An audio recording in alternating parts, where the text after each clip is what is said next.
వామపక్ష పార్టీల నాయకులు, ఇతర పార్టీలు, ప్రజా సంఘాల నాయకులు, సోదరుల సమయం లేదు కాబట్టి ఒక్క నిమిషం ఇచ్చారు, 2 ముక్కలే మాట్లాడతాను. ముఖ్యంగా సురవరం సుధాకర్ రెడ్డి గారు వామపక్షాలని కలవాలనే తపనతోటి మొదటి నుంచి కమ్యూనిస్ట్ ఉద్యమంలో పనిచేస్తున్నారు.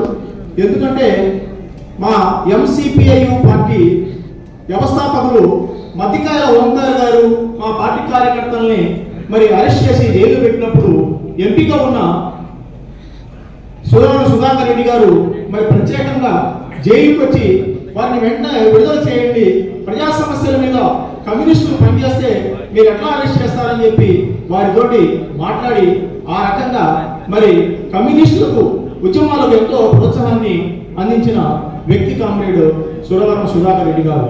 మరి అందుకోసం ముఖ్యంగా వారి యొక్క ఆశయాల్ని మనం సాధించాలంటే కమ్యూనిస్టుల ఏకీకరణ అనేది జరగాలి అనేది ఆయన అభిప్రాయం.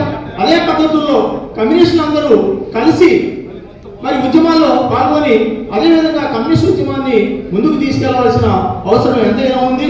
ఎందుకంటే ఇటీవల శ్రీలంక దేశంలో మనం చూసాము, అక్కడ కమ్యూనిస్టులు అందరూ కలిసి ఫ్రంట్ కట్టుకోవడం వల్లనే ఇటీవల అధికారంలో రావడం జరిగింది.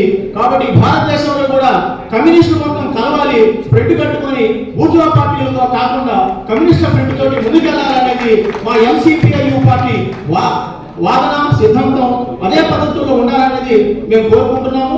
అదే పద్ధతుల్లో వామపక్షాలన్నీ కలవాలనే దీంతో మేము కూడా పనిచేస్తున్నాం. కాబట్టి ఆ రకంగా ఉండాలనేది మేము ఈ సురవరం సుధాకర్ రెడ్డి గారి సంస్మరణ సభలో మాకు మాట్లాడడానికి అవకాశం ఇచ్చిన అధ్యక్షుల వారికి ధన్యవాదాలు తెలియపరచుకుంటూ మరొకసారి సుధాకర్ రెడ్డి గారికి మా ఎంసీపీ పార్టీ తరఫున విప్లవ జోహార్ అనిపిస్తూ సెలవు తీసుకున్నాం.